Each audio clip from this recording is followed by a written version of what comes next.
Blessed to be a part of your day. Kevin Miller in the morning here on KIDO Talk Radio. Joining us now, the author of The Secret World of Money and Uncle Sam Cooks the Books, Andrew Gause. Mr. Gause, good morning. Good morning. So there's a little something that we've been working on for quite some time that we seem to ignore.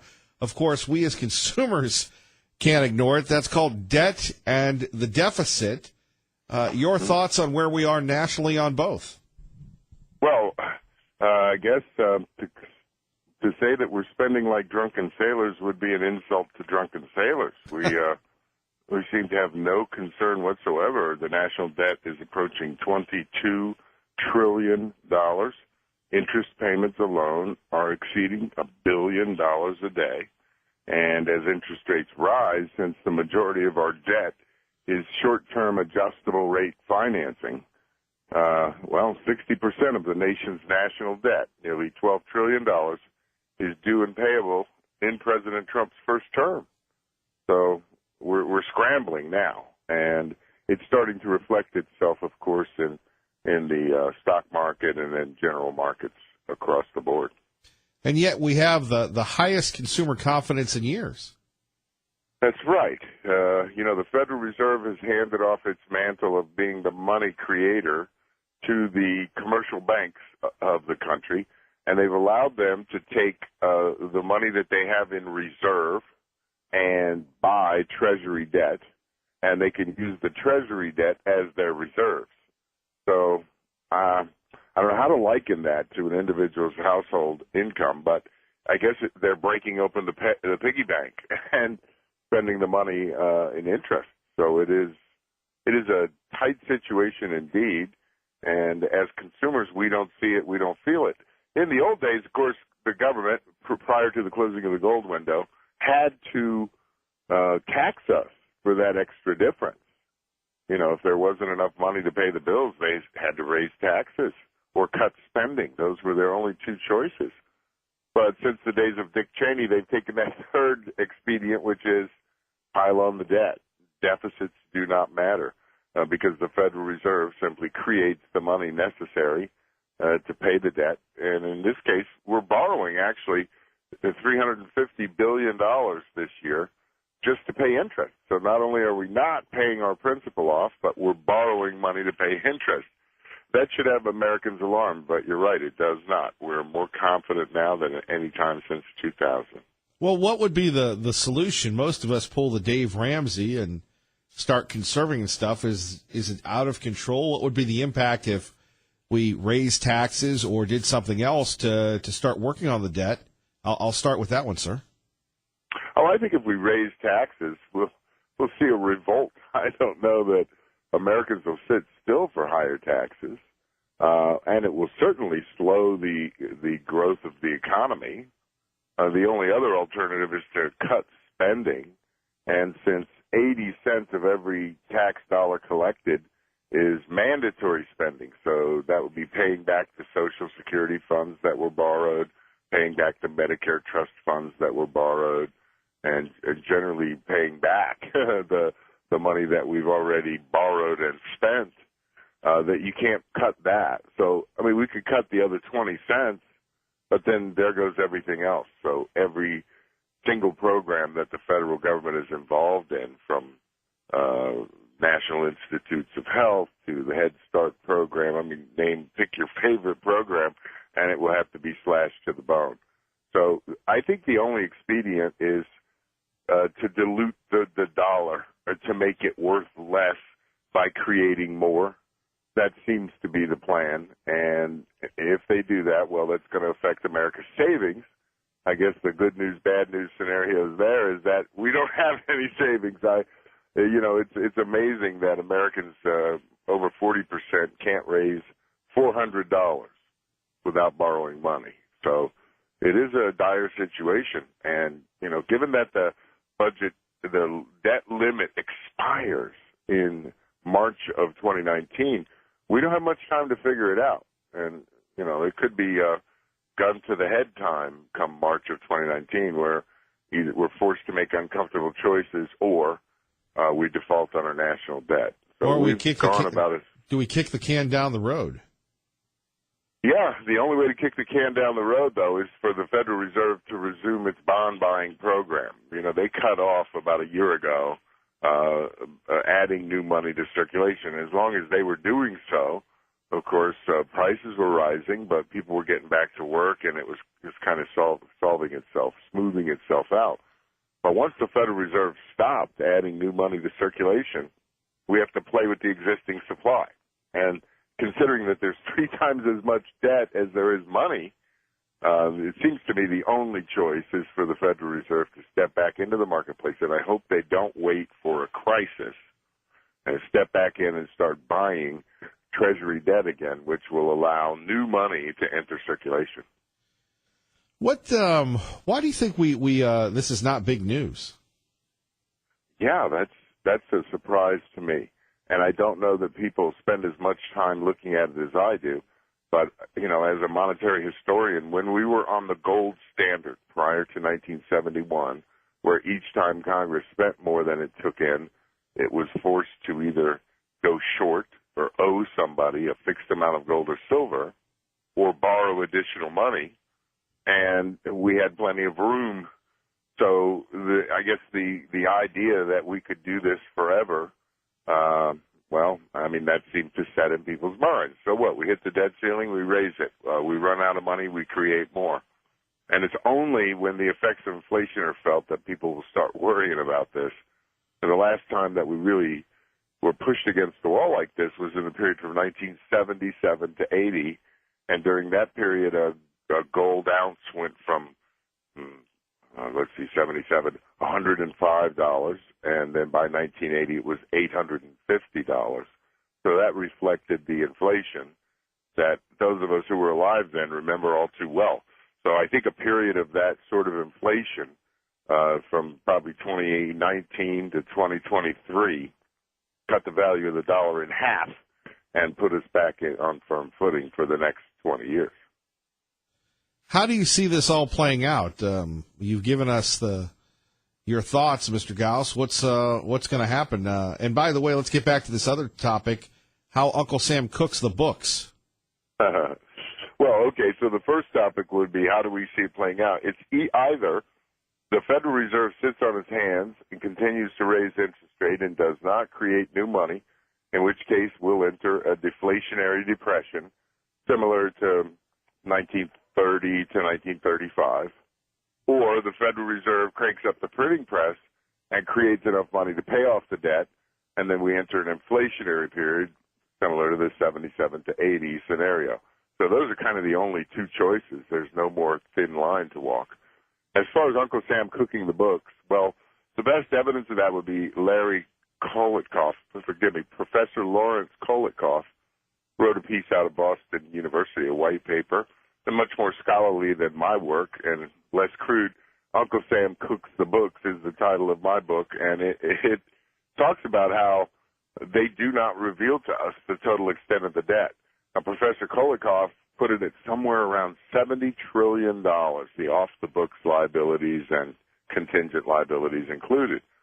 So when you look at the $21 trillion national debt, that's only money that we've borrowed and spent, or that we owed and spent.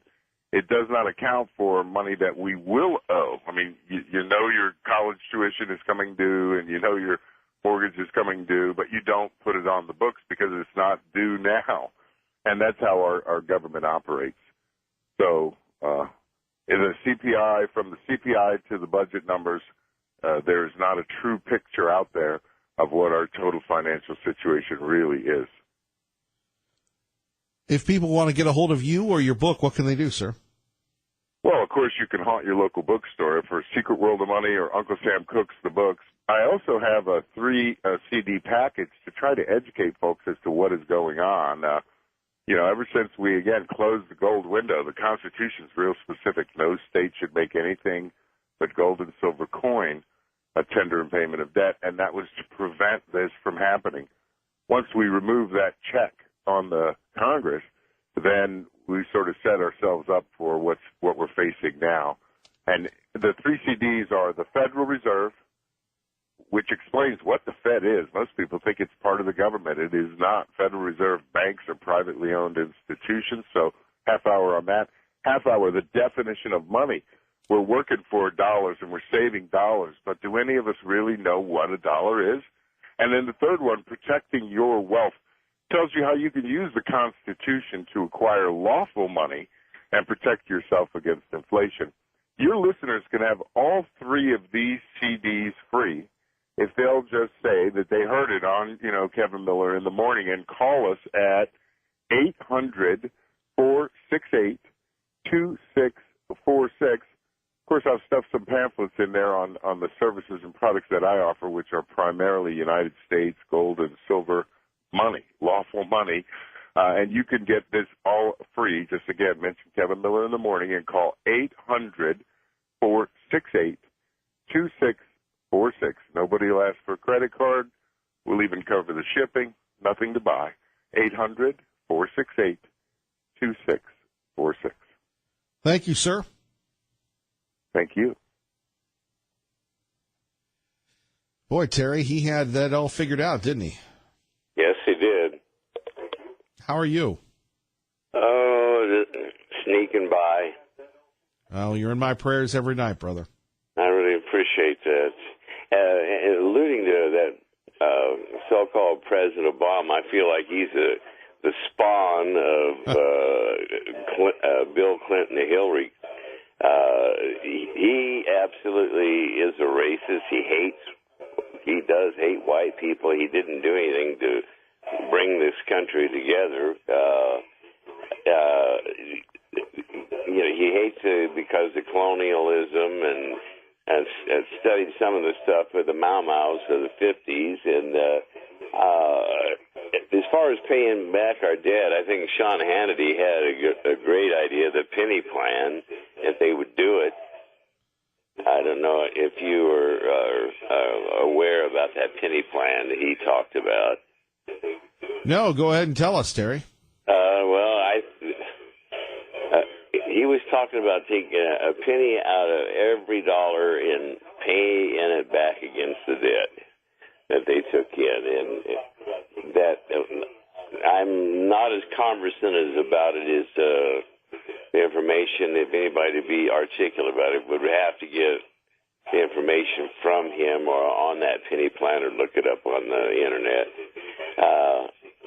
But it's I really Obama and everything is really disgusting, and I hope that this country does not let Hillary skate and thumb the nose at this government and flip off this government as far as laws. She got this whole ball rolling with the Trump and all this stuff has been going on for almost 2 years. She has broken laws and treason and everything else. And I hope there's not a statute of limitations. But I'll contribute the jumpsuit, the BlackBerry box, and a hammer for her to have that for therapy. But, she is so disgusting. And think about running a third term. Did you hear that when she was on, I don't know what channel it was, when she was being interviewed, said she wanted to be president, and I thought, man, at any cost, we'd be like under communism. But how this woman can walk between the raindrops and get away with it, and the Republicans have got to grow a spine and stand up for stuff. If they'd have got that material from the DOJ and the FBI to Jordan and Trey Gowdy, I think we'd have kept the House because that showing the corruption and everything else, I think it would have swayed a lot of the people. And like Glenn Beck saying, a lot of the people are leaving the Democratic Party. And but those two human beings are the ex-president and Hillary are two of the most disgusting people. Even to hit the headlines in newspapers that we have to put up and live in this world that they have just made it so convoluted. You know, if he would have loved these people, he'd done something about the murders in Chicago and back the police, but he doesn't. And I've never heard of an ex-president getting that much on the road to do speaking engagements. Have you, Kevin? No, Terry. In the midterm elections?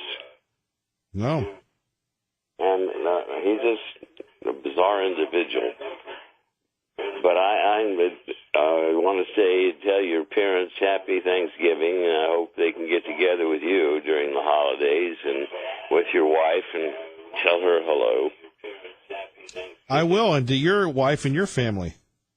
Oh, they think about you and talk about you. You're not missing a day, and they ask if, was I awake and listen to you? And I say, yeah, that's the guy has been getting me through this in my bedroom with this stinking rotten disease. But you are an encouragement to this community, and I don't think anybody's ever exceeded you in what you have given back. The enlightenment on the rescue mission, politics, our schools, the problems we have here, and give us hope and look for solutions. Nobody has ever contributed what you have to a community. And well, thank you, Terry. I'm worried about losing you to Hannity. You're hanging out with him a lot. Well, no, that won't happen. But I feel like he is like a brother in thought with you in a lot of ways. I will tell you, Terry, he is. There are people that have public personas and people that have private ones. He truly is one of the nicest guys off the air. And I've been with him limited times off the air, but you would think that I was Bill O'Reilly the way that he's always been very nice to me, both on the air and in person. He's just a very nice young man. I don't know why anybody wouldn't be nice to you. You are a thinking intellect and a person that gets to the heart of people and their problems. And I think any man and woman with any intellect would respect you for that. And you're a child of God in the way you give and care about people. Well, God bless you, my friend. You're always in my prayers. Well, thank you, and have great holidays. And to you, sir. And tell your mom hi for me. You just did. She's listening now. Oh, okay. All right. Well, I'll let some other people call in. I hope they appreciate you as much as I do. And I wish that somebody get and run you for the Man of the Year, get the Meridian Mayor and that minister at the rescue place. And you're a financial guy. Because you deserve it to be recognized in this community, which you've given. It's just amazing. I bet you those people at the rescue mission would vote you in a minute. Well, thank you. I'm just running to be your friend, Terry. Well, I appreciate from God that I have you as a friend. Thank you. And you take care. God bless, Terry. God bless you. Bye-bye. Doug in Mountain Home joins us now. Kevin Miller, KIDO Talk Radio. Good morning, Doug. Hello, Doug. Yeah. Okay. Who was that man you just had on? His name's Terry. Is he sick? He is. He's fighting cancer right now. Well, I'm sorry to hear that, and I'll have him in my prayers. And everything he said about Obama, I could double it. He is the biggest puppet that has ever hit the White House. And his puppet controller is Mr. George Soros. And I mean, I don't think that guy could pour piss out of a boot with the directions wrote on the heel. He's that stupid. When you have somebody like that going around the country trying to cause trouble, and that's what they're doing. And thank you, Mr. Paul Ryan, for letting the Republican Party lose the congressional part of our country again. And it's because they're as dirty as Hillary Clinton is, Kevin. Them guys are as dirty. They don't want to get exposed, so they just pass it back and forth, period. People in this country, please wake up. It's just like the guy you had on there on cooking, Uncle Sam cooking the books. It's about what I said, and I'm not smart. I'm as dumb as a friggin' fence post. But you look back in history and you see what this freaking Federal Reserve Board, it is like what he said, and I said it a month or so ago. We don't own our own money. The feds do. And where it's at, it's in Europe. They're just sitting there waiting for this to just all collapse on this country like they did in the Great Depression. They could have fixed it, and they didn't want to because they wanted this country down in the dirt groppling around. And we're stupid enough to sit here and let this crap happen. You got Schumer, Pelosi, and them upper Democrats up. They need to be hanging on light poles. I am so sick of this. God, I'm sick of this. People just go around and around and around trying to get from one paycheck to the next. And they just sit there and giggle about it. And them guys are the most corrupt. Them Democrats that are in power again right now are the problem of this country, Kevin. You see it, we see it, and people voted them back in. And it's because our Republican Party have got no cojones, and they're as dirty as the rest of them. It's just like what we're seeing with him about this reporter that was killed over there in Saudi Arabia, and the media is just going, you know, that's all they can talk about, trying to get something on Trump. What happens when one of us is killed over here by an immigrant, or, you know what I'm trying to say, one of them that's coming in right now from the three bans across the border, and they kill people, American citizens? What do they say? Nothing. We want to do away with ICE. People wake up. Wake up and go to the polls and vote and get these freaking morons out of here. And the people that are coming from here from California, you freaking morons, you ran away from it and you come here and turn Ada County blue. I've had said enough, Kevin. Thank you. God bless you. God bless you, Ray. Anyway, I'm done. Bye. Happy Thanksgiving. Kevin Miller, KIDO Talk Radio. Hope you're having a great day. Those of you in the service business, God bless you. Thank you so much for taking time away from your friends, your families. Maybe you like doing that. I don't know. But thank you for serving our first responders as we get ready to celebrate America. And we're going to continue to talk a little bit about that.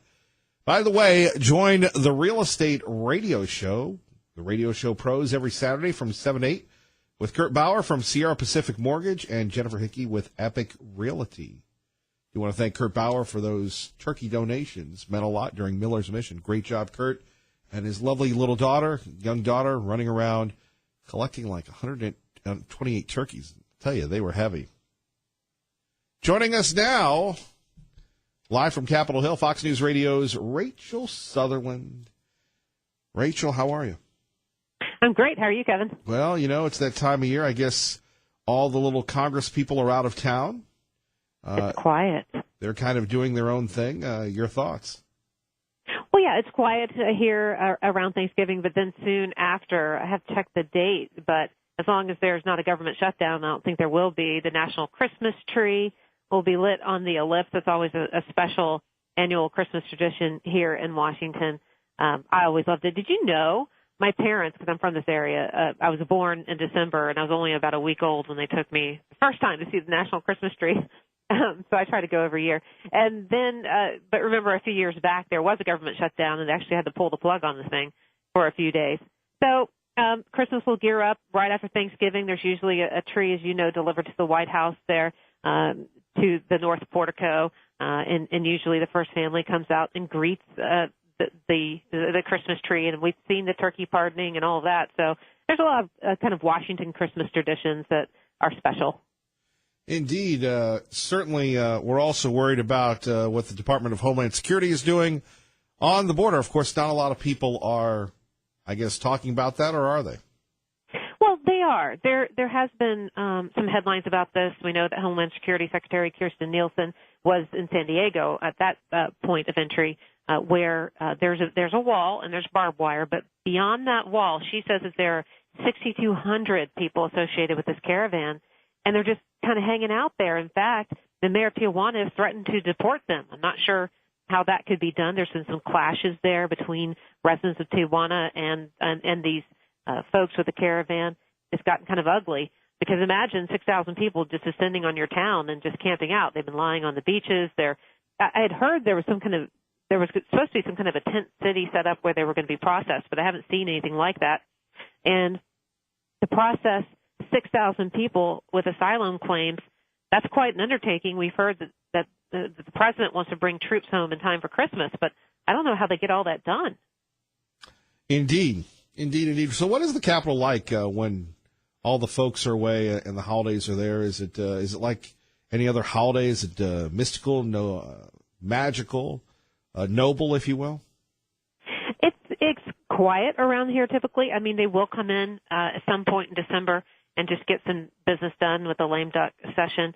And certainly, I believe Democrats were set to choose their leadership in the House after Thanksgiving. So that needs to be done. There's money, budgetary things that need to be done. The president had wanted immigration reform done, but look, this is lame duck. A lot of people are going home. Some of these Republican senators like Jeff Flake and Bob Corker, let's face it, they're short timers. They're going to be going home, and generally not much gets done in the lame duck. It does tend to quiet down, but some people are speculating with Bob Mueller having gotten some written answers from the president in the Russia probe, whether or not there could be some kind of conclusion to that. I can only imagine what that would be like, because everybody would have to be reacting or rushing home if there was some kind of announcement from Bob Mueller on findings. I don't have any inside information about that at all. Just the fact that they seem to be getting closer to coming to a conclusion. Well, only time will tell. Rachel, anything else we should be looking out for? I think, keeping an eye on the border, keeping an eye on the Mueller probe is going to be first and foremost in people's minds heading into the holiday weekend. And, of course, everyone should remember our troops. There's the what's called the Defense Logistics Agency, Troop Support. They've sent some kind of almost 10,000 whole turkeys to troops around the world. It's not just folks on the border when we think about them not being with their families, but there's people all around the world who won't be with their families on Thanksgiving, and they've definitely sent out a ton of food, some 81,000 pies, 19,000 pounds of cake, and eggnog, too. About 7,000 gallons of eggnog is being sent to troops around who are deployed around the world. Rachel, to you and yours, happy Thanksgiving. You too, Kevin. Rachel Sutherland. Let's go to Bonnie in Boise with Kevin Miller. The hits just keep on coming on this the day before Thanksgiving. Good morning. Wow, yes, you have a great show today. I especially like the debt discussion.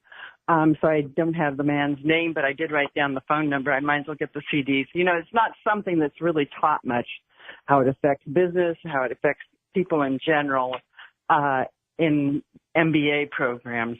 And I think that's part of the problem to a certain extent. Maybe I'm wrong. But anyway, I do think people need to focus on it more than Mueller. Mueller is a little, ant crawling around trying to make his name on something because he's failed a couple of times with gross errors. But anyway, we all know that. I wanted to talk about Ada County going blue.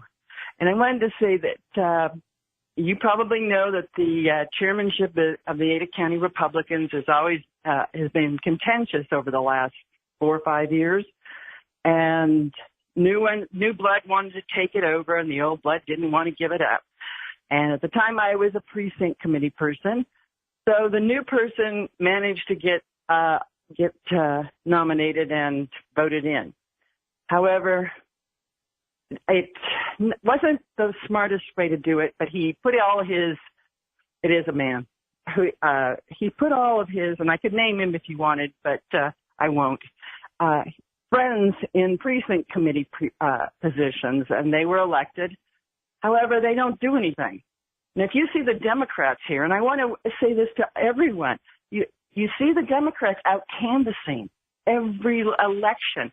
Melissa Wintrow, all of them. And Melissa's dangerous. I truthfully would like to say that. You can see her hugging Keith Ellison on her Facebook page. Wait a minute. Who's hugging Keith Ellison? Who's Keith Ellison? Who's hugging? Keith Ellison is a Minnesota. I know Melissa that. Bonnie Wintrow is the representative in 19. Okay. Yeah, she's a state representative here. And she's the one with Marcy's Law. She's the one that pushed this Prop 2. Well, I will tell you what She's very concerns me big. is what happened with the Ada County commissioners. Jim Tibbs is a great guy, and, you know, I saw the ads on TV, and there weren't many for the two females that ran, the two Democrats, I guess. And you had the firefighters union or somebody who's a firefighter who's a female endorsing them, and I'm going, to afford that type of money to go on Channel 7, and Channel 7 ain't cheap, Bonnie. That was a little concerning. Right. And, you know, you bring up some valid points, and we love Congressman-elect Fulcher. I worry about him. I worry about that first CD, because if the libs can start succeeding at the local level, the county level, well, who's to say they can't take over the district? Well, they probably will. Well, I hope not. I don't want to do that. Simpson's district, when Simpson retires, he will definitely be replaced with a Democrat. Oh no, he'll be replaced by a person of his beliefs. I would say an establishment. I would say an established Republican would replace Congressman Simpson, or you might see a guy who ran before, Brian Smith, make another run. I know he's got a big following, so. Yeah. But back to Ada County, you bring up a very good point. And, Bonnie, since it's you and me here at 580-5436, 580-KIDO, you've got a war within the party. You've got the establishment folks on one side. Bonnie, jump in and correct me if I'm wrong. Then you've got the folks from the Liberty branch on the other. And you see this with the Ada County Lincoln days, where you have one group that will bring people in, and then the other one, the official Ada County Republicans, they actually had to cancel theirs because of the infighting. And, you know, you have, and look, this is not secret information.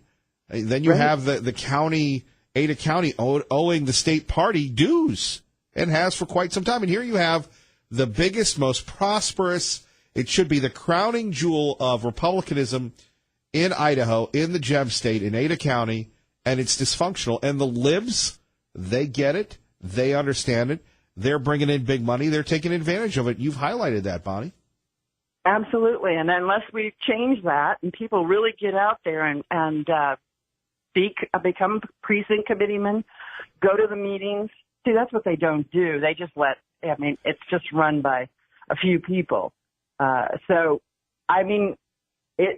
doesn't look good. I mean, there's just no enthusiasm. I think Russ Fulcher, people were enthusiastic about Russ, but that's not the way it works. You have to be in there for everybody.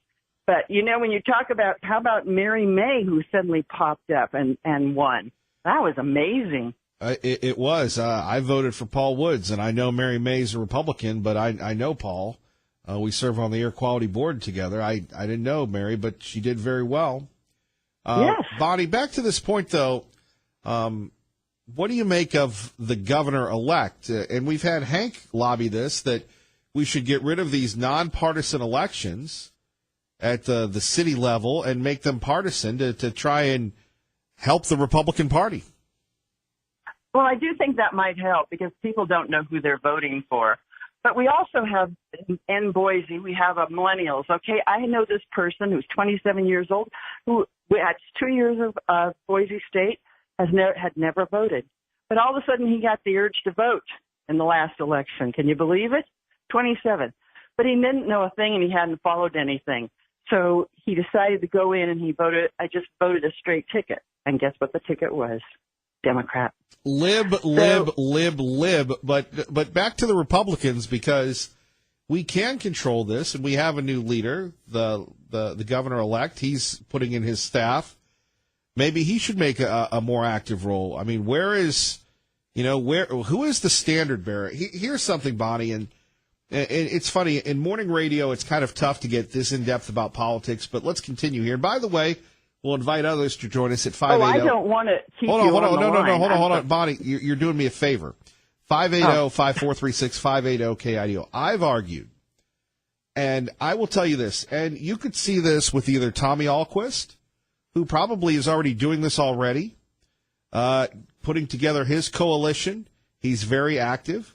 I've said the same thing about Congressman Labrador, that you do what Russ Fulcher did. And Russ Fulcher, after he lost a very close primary to Butch Otter, the closest the governor ever had, he just kept working. Now, that's easy to say, but he would go to northern Idaho, he would go to eastern Idaho, and he kept his coalition together.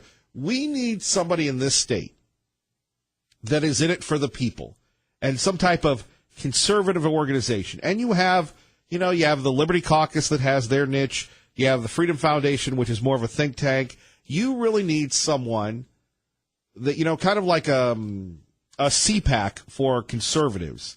And you need a standard bearer. And that's what it's going to take to get into the nitty gritty, because look at what happened to Colorado. 2 or 3 big money libs came in. They bought everybody out, and all of a sudden it's purple or blue. And, Idaho could flip very easy with some big money libs coming in. And they are coming in. Yep, the We libs know are that. coming. Yeah, definitely. But Brad Little is not the person. I'm sorry, I refer to him as Gumby. I mean, he just bends any which way and he keeps smiling. I mean, it's not helpful. I mean, I don't know unless what we can do to give him spine, but I just don't think he has any. Well, I guess we'll find out. Well, maybe we need to start pushing him now. Well, I think you got to wait till he gets in. It's funny because people are talking and they, let's Tea Party Bob is an example. I go, whoa, he hasn't even gotten sworn in yet. So, Bonnie, you have a blessed Thanksgiving. I've really enjoyed the thought, you too. and you bring up some very, you have very a good great points. show. I love KIDO 580. I wish it were longer because you really provide a lot of information in regards to what's going on in the world of conservatism. So thank you and have a nice Thanksgiving, okay? And to everybody. And to you, Bonnie. God bless. Bye-bye. Bye-bye. That's a really fascinating point that she brought up at 580-5436-580-KIDO. The whole issue involving the state of the state of Ada, the largest political party, or the largest what do they call those things anyway? The largest county party in the state, and this has been going on for years. The infighting. Now, I'm not blaming anybody, but the libs are happy about it. I mean, if you're in Ada County, shouldn't it be, Proposition 1 to build a wall around the city of Boise to contain the libs? And the second thing to do would be to try and figure out to make Dave Beater work and to make it a partisan election.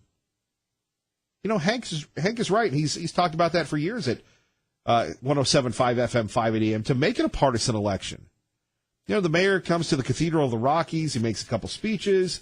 He, goes to the Festival of Trees. He is a very progressive young man. That doesn't make him a bad person, but, where's the competition for that? Make him at least work for it. Kevin Miller, KIDO Talk Radio. Thank you, Ray Amaya. I missed that. Thank you, Obama. Thank you, Obama. Kevin Miller in the morning here. Thankful for you this blessed day on KIDO Talk Radio. Phone numbers 580-5436-580-KIDO. And that's a reference to President Obama saying that America is shrouded with hate, anger, racism, and mommy issues. Of course, he was referring to President Trump. When you hear Obama's voice, it is just such a different world that we lived in during his reign during his regime. And we'll get back to that in a minute at 580-5436, 580-KIDO. And our thoughts, and more importantly, our prayers to our friends in California. Sure, we worry about them coming in, the libs, but unlike some, unlike others, we have humanity. We have our faith in God. And I know a lot of people will be joking and kidding and praying and such. But for those people that have lost their homes, we have not forgotten about you. We have not forgotten about you. You are our brothers and sisters. Whether you live in Chico or Paradise or Malibu or wherever. And I know it's fun and it's giddy, and you can watch the bubbleheads going back and forth on television going, hey, here's my cranberry recipe. And that's great. But here with me, Kevin Miller, and you, please pray for those people. Can you imagine? Maybe it's happened to you. I mean, there are people that, their trailers blew up on them a couple days ago and not having the warmth, the comfort, the food that we all so enjoy. Right? So we're thankful for what we have, and we pray for those that are hurting. Please, God, help them. You're listening to 107.5 FM, 580 AM, KIDO Talk Radio. Time to get you to work or come. Kevin Miller in the morning, KIDO Talk Radio. Coming up, though, what are you thankful for? We'll take a look at that. Of course, we're thankful for our men and women in the military and their great families who are serving. You are not forgotten, dear friend. Maybe you're listening online or on the KIDO Talk Radio app, which is free. You are not forgotten in your beloved home of Idaho. And if you're new to the Gem State, look around going, who are all these mountain people? Well, we're warm, we're safe, we're freedom-loving, and, of course, we worship our great God, and we're so thankful that we have this state, and we're going to fight to keep it that way. Won't you join us? Kevin Miller on your home for Fox News, 107.5 FM, 580 AM, KIDO Talk Radio. Good morning.